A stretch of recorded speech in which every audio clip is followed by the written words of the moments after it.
Would you like to be the President of the United States? I really don't believe I would run it, but I would like to see somebody as the President who could do the job, and there are very capable people in this country.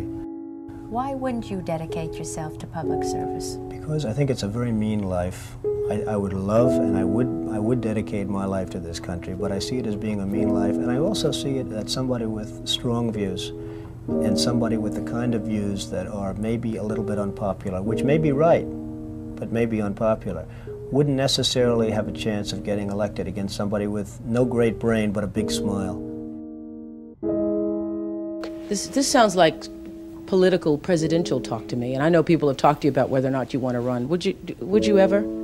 Probably not, but I do get tired of seeing the country ripped off. Why would you not? I just don't think I really have the inclination to do it. I love what I'm doing. I really like it. Also, it doesn't pay as well. No, it doesn't. But, you know, I just probably wouldn't do it, Oprah. I probably wouldn't, but I do get tired of seeing what's happening with this country. And if it got so bad, I would never want to rule it out totally, because I really am tired of seeing what's happening with this country, how we're really making other people live like kings, and we're not.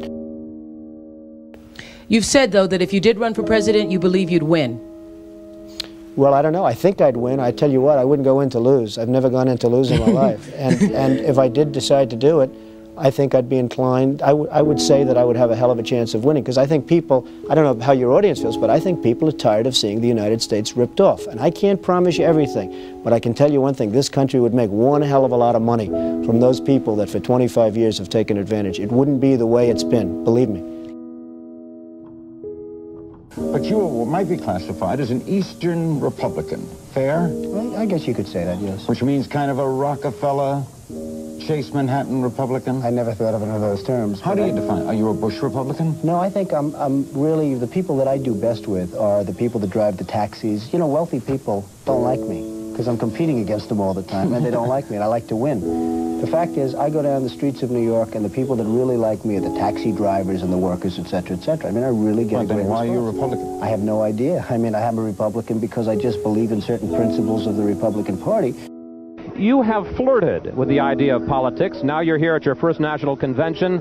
Does that get you interested in possibly making the plunge? Now you have to tell me something. Who told you I flirted? Well, I didn't know that I flirted with. Well, you took out full-page ads in the New York Times to talk about your foreign policy. Some people would say... I do feel very strongly about the country. I love the country. You've become a role model in this country. The reason that your book sells, the reason that your board game sells, is because people are looking to leaders. People are looking for values, and you're one of the people. And it's no... You may dismiss it, but people are talking about, you know, Donald Trump for president. What they're really talking about is Donald Trump, show us the way. Well, be the true white hat. I'm, again, somebody that has a good instinct financially. I have had historically. I've followed markets. I've been going in the right direction, whether it's New York real estate or stocks or whatever. I know from a common sense financial standpoint that something has to burst. When a country is losing billions and billions and billions of dollars a year, and when other countries are making hundreds of billions of dollars, something is going to burst, and it's going to start here. I know it. It's a question of when. To me, it's not a question if, it's a question of when. And unless we're going to solve our problem, and the problem is caused by our allies, unless we're going to solve that problem, this country is in very, very big trouble. And I'm not talking recession kind of trouble, I'm talking depression kind of trouble.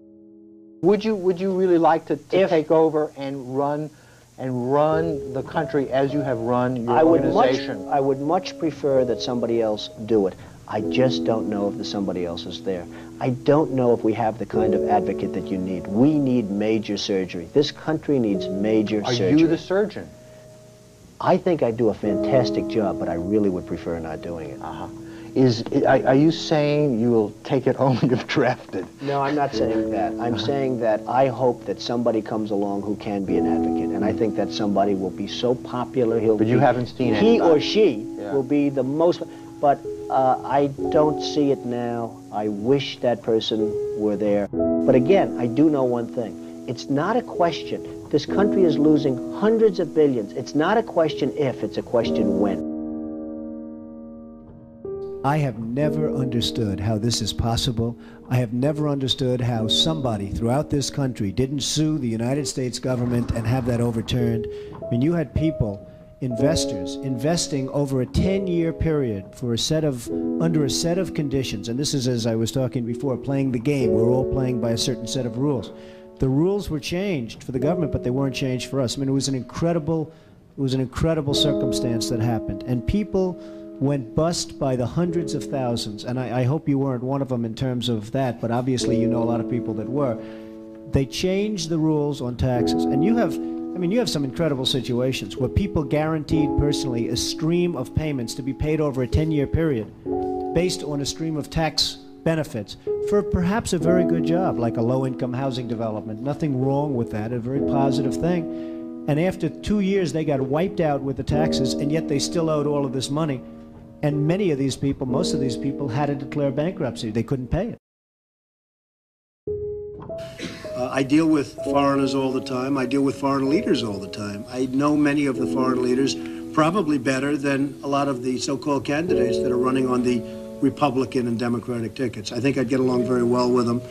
And I think you'd have a lot less gridlock in Washington if I decide to do this and if I won. You know, nobody talks about the soldiers that are coming back with no arms and no legs. And I saw at Mar-a-Lago on Mondays, I make Mar-a-Lago my club that you know about. In Palm Beach. I make that twice now. On a Monday, I let returning Iraqi injured soldiers come to the premises. The most beautiful people I've ever seen, but they're missing arms and legs. They're with their wives, sometimes they're with their girlfriends, and the tears are coming down the faces of these people.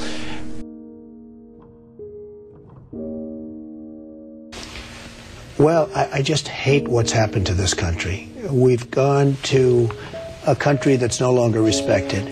We're in a war that we should have never, and by the way, I'm worse than any hawk there is in terms of military and in terms of defending ourselves. But Saddam Hussein didn't knock down the World Trade Center. He had nothing to do with it. And there were no weapons of mass destruction. The other day, the head of 3M said that President Obama is anti-business. Do you get the same feeling that he does? Well, I don't know that it's anti-business or he just really doesn't know exactly what to do. And I'm afraid it probably is the second thing. I don't see him necessarily as anti-business. I think that he is not sophisticated in the ways of business. He hasn't dealt with the people that you've dealt with and that I've dealt with. I deal with China, as an example, a lot. It is never easy. And I've made some very big deals with the Chinese. I've come out on top. I've come out in great shape. I sell apartments to Chinese people. I get along great with them. It's not like, you know, anti-China. I just think it's ridiculous that we allow them to do what they're doing to this country with the manipulation of the currency that you write about and understand, and all of the other things that they do. And frankly, if I were them and if I could get away with it, I take my hat off to them, frankly. They do get away with it.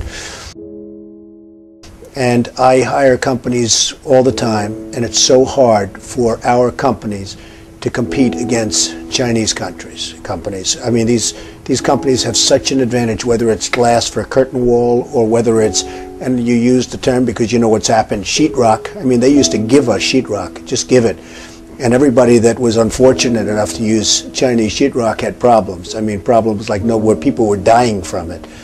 The good news, Steve, our product is much better, but with the manipulation of their currency, it's very, very, very hard for our companies to compete. But I'll certainly do whatever is necessary and however I can help, whether they want me to make speeches, whether they want me to contribute, raise money, I'll do whatever I have to do. We need somebody great as a president.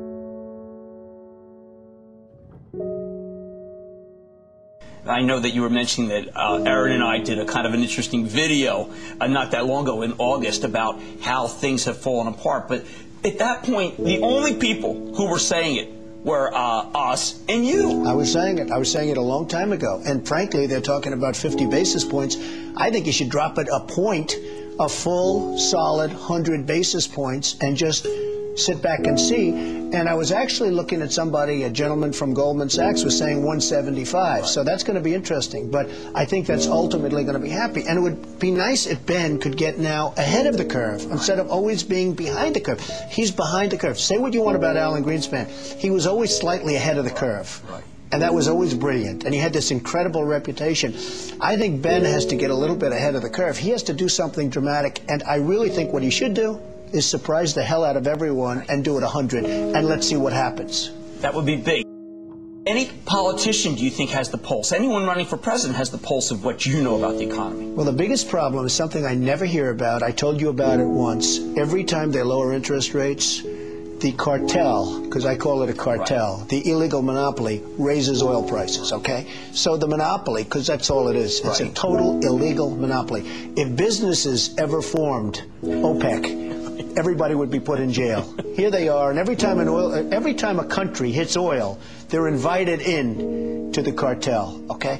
It's a disgrace. So what happens is every time interest rates go down, oil prices go up, and it's the same number. I mean, practically the same money. So they lower it, they raise it, they lower it, they raise it.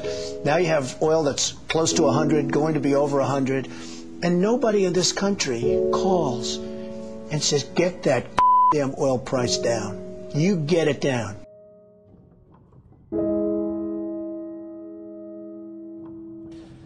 But I have to tell you that our country is in serious, serious trouble.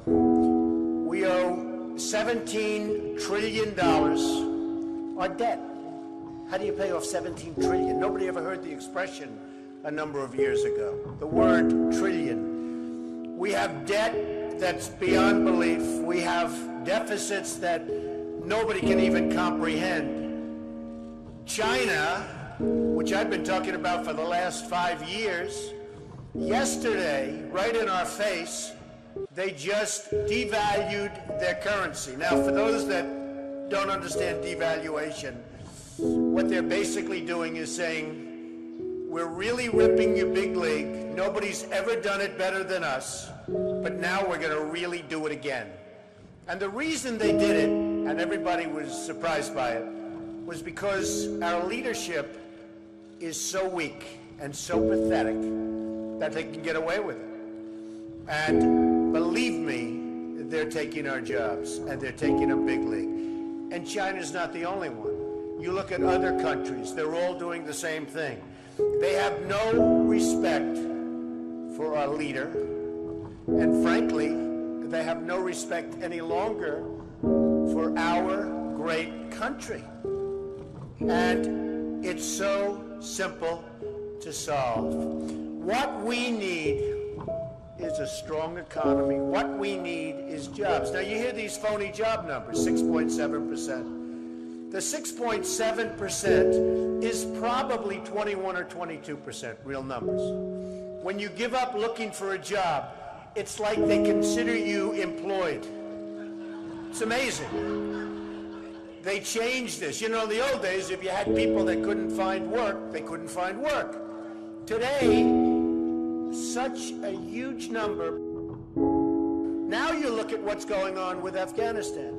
You have Karzai that's treating our president like he doesn't even exist. So they make a deal, and I'm not advocating stay, because frankly, I want to build this country. I want to build these schools. I don't want to build a school in Afghanistan, a road going to the school, watch it get built up and then blown up 4 times, and they keep rebuilding and rebuilding, and you go to Brooklyn, New York, and you can't have schools. You go to Iowa, you can't. You go to wherever you go, and you can't have schools.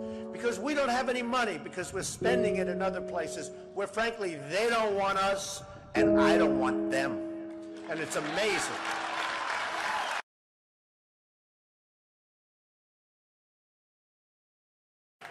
Our country is in serious trouble.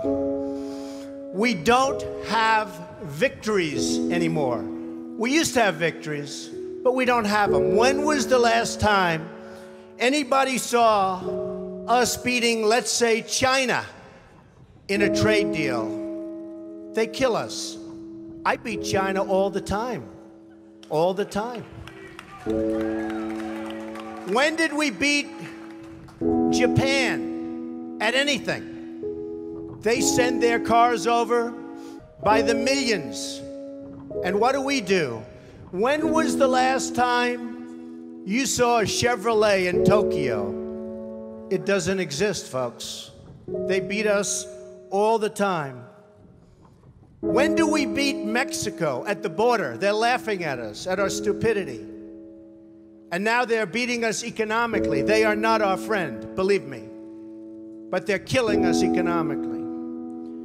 The U.S. has become a dumping ground for everybody else's problems. Thank you. It's true. Islamic terrorism is eating up large portions of the Middle East. They become rich. I'm in competition with them. They just built a hotel in Syria. Can you believe this? They built a hotel.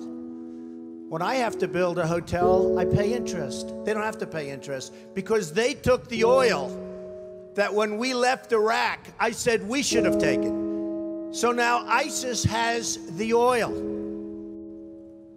And what they don't have, Iran has. And in and I will tell you this, and I said it very strongly, years ago, I said, and I love the military, and I want to have the strongest military that we've ever had, and we need it more now than ever, but I said, don't hit Iraq, because you're going to totally destabilize the Middle East. Iran is going to take over the Middle East. Iran and somebody else will get the oil, and it turned out that Iran is now taking over Iraq. Think of it. Iran is taking over Iraq, and they're taking it over big league. We spent $2 trillion in Iraq. $2 trillion. We lost thousands of lives, thousands in Iraq. We have wounded soldiers who I love. They're great. All over the place. Thousands and thousands of wounded soldiers. And we have nothing. We can't even go there. We have nothing. And every time we give Iraq equipment, the first time a bullet goes off in the air, they leave it. Last week I read 2,300 Humvees. These are big vehicles were left behind for the enemy. 2,000, you would say maybe 2, maybe 4. 2,300 sophisticated vehicles they ran, and the enemy took them. You're right.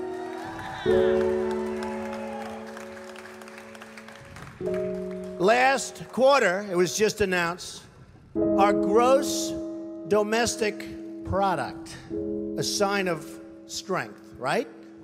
But not for us. It was below zero. Who ever heard of this? It's never below zero. Our labor participation rate was the worst since 1978. But think of it, GDP below zero. Horrible labor participation rate. And our real unemployment is anywhere from 18 to 20%. Don't believe the 5.6. Don't believe it. That's right, a lot of people up there can't get jobs. They can't get jobs because there are no jobs. Because China has our jobs and Mexico has our jobs. They all have our jobs. But the real number is anywhere from 18 to 19 and maybe even 21%. And nobody talks about it because it's a statistic that's full of nonsense.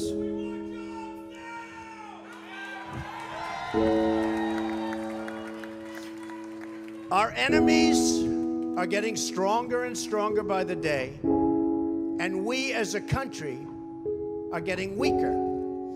Even our nuclear arsenal doesn't work. It came out recently. They have equipment that's 30 years old. They don't even know if it worked. And I thought it was horrible when it was broadcast on television, because boy, does that send signals to Putin And all of the other people that look at us and they say, that is a group of people, and that is a nation that truly has no clue. They don't know what they're doing. They don't know what they're doing. We have a disaster called the big lie, Obamacare. Obamacare. Yesterday it came out that costs are going for people up 29, 39, 49, and even 55%. And deductibles are through the roof. You have to get hit by a tractor, literally a tractor, to use it. Because the deductibles are so high, it's virtually useless. It is a disaster. And remember the $5 billion website. $5 billion we spent on a website. And to this day, it doesn't work. A $5 billion website. I have so many websites. I have them all over the place. I hire people. They do a website. It costs me $3. $5 billion website. I have so many websites. I have them all over the place. I hire people. They do a website. It costs me $3. $5 billion website.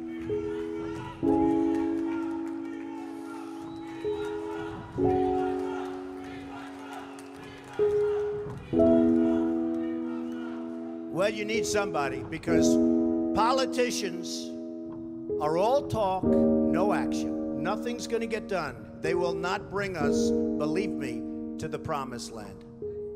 They will not. As an example, I've been on the circuit making speeches, and I hear my fellow Republicans, and they're wonderful people. I like them. They all want me to support them. They don't know how to bring it about. They come up to my office. I'm meeting with 3 of them in the next week, and they don't know. Are you running?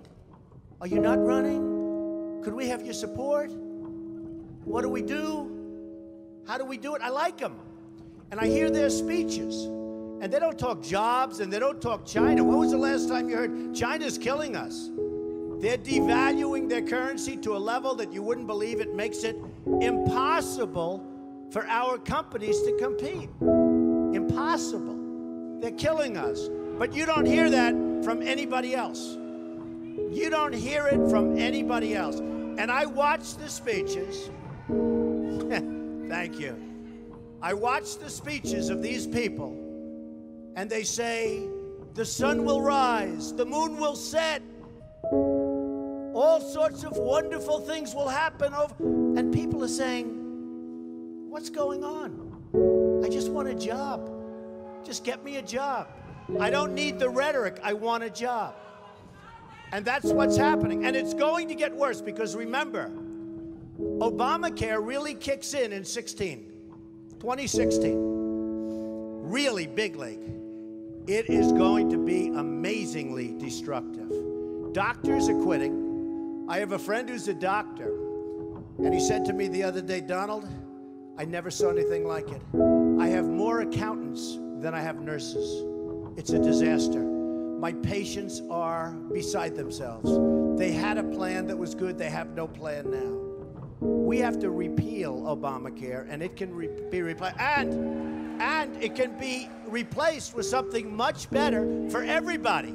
Let it be for everybody, but much better and much less expensive for people and for the government. And we can do it. So, I've watched the politicians. I've dealt with them all my life. If you can't make a good deal with a politician, then there's something wrong with you. You're certainly not very good. And that's what we have representing us. They will never make America great again. They don't even have a chance. They're controlled fully. They're controlled fully by the lobbyists, by the donors, and by the special interests, fully. They control them. Hey, I have lobbyists, I have to tell you. I have lobbyists that can produce anything for me. They're great. But you know what? It won't happen. It won't happen because we have to stop doing things for some people, but for this country, it's destroying our country. We have to stop, and it has to stop now. Now, our country needs a truly great leader, and we need a truly great leader now. We need a leader that wrote The Art of the Deal. We need a leader that can bring back our jobs, can bring back our manufacturing, can bring back our military, can take care of our vets. Our vets have been abandoned. And we also need a cheerleader. You know, when President Obama was elected, I said, well, the one thing I think he'll do well, I think he'll be a great cheerleader for the country. I think he'd be a great spirit. He was vibrant, he was young. I really thought that he would be a great cheerleader. He's not a leader, that's true. You're right about that. But he wasn't a cheerleader. He's actually a negative force. He's been a negative force.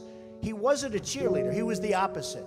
We need somebody that can take the brand of the United States and make it great again. It's not great again. We need